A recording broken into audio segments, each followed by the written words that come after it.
今年起开放美国第3肉种的猪肉进口台湾，现时国内敢有业者挂保证，强调即阵台湾都无猪肉有3肉种。有学者认为，扩大国内饲猪产业的经济规模，降低进口的需求，也会当减少食到3肉种的风险。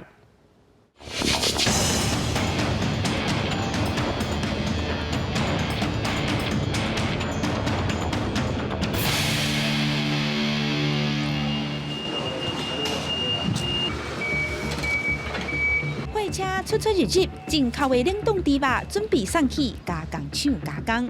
因为这都以前进的没有贴，现在因为要出货要贴，如果我们以后有进，我们再拆柜的时候就一起贴好。对今年开始出货进前，箱仔顶头拢爱大纸，注明厂号，表示看敢有正肉种。像我们跟美国下订单的时候，都一个厂号你做看，Pain Free 无瘦肉精的，只要属够严，来阮遮够严。去人家遐个验，根本就买袂到啦。阮是歹势讲讲来悬赏来那个多巴，对吧？进口商李春来邓行坎挂保证，强调即马根本无来克多巴胺的猪肉。伊也讲，针对美国、西班牙、荷兰、丹麦来的货，拢是去年到过境的，到达已经销8成外，库底剩3-4千吨。伊讲，即马因为疫情无货柜，加上内地的基地要搁伫咧风火头，什么时阵会搁进，无时间表。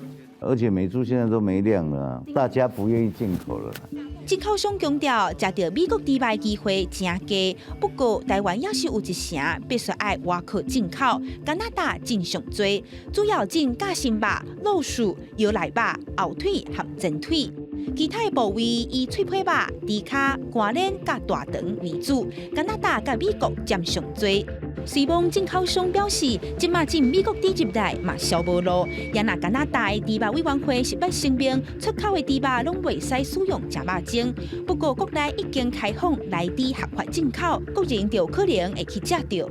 来猪这个议题能够持续多久？我们去对比当时开放牛肉的这个情况，大家都忘记了有这件事情。所以，如果不是扩大这个市场规模的话，事实上我们的猪肉是没有竞争力的。那你真的只能接受一直不断的去增加进口的这个猪肉。专家认为，扩大国内市场的经济规模，增加国产猪的产量，较有机会降低国人去食到来克多巴胺的风险。本来咱国内就是以用咱国产肉为主的这个体系啊，差不多7成外以上啊，所以咱来稳定这个系统，咱来让咱的消费者对咱国产的猪肉更有信心。因应内地开放，政府讲要摕8亿的基金建立完善的屠宰分级制度，加冷冻供应链的设备等等措施。随丰猪农和学者拢认为，要稳定国内饲猪的规模。不过，因嘛烦恼未来美国若和台湾签 BTA 关税大大降低，台湾的饲猪规模可能无法度避免会去受到冲击，甚至重新洗牌。记者民警陈玉水台北宜兰报道。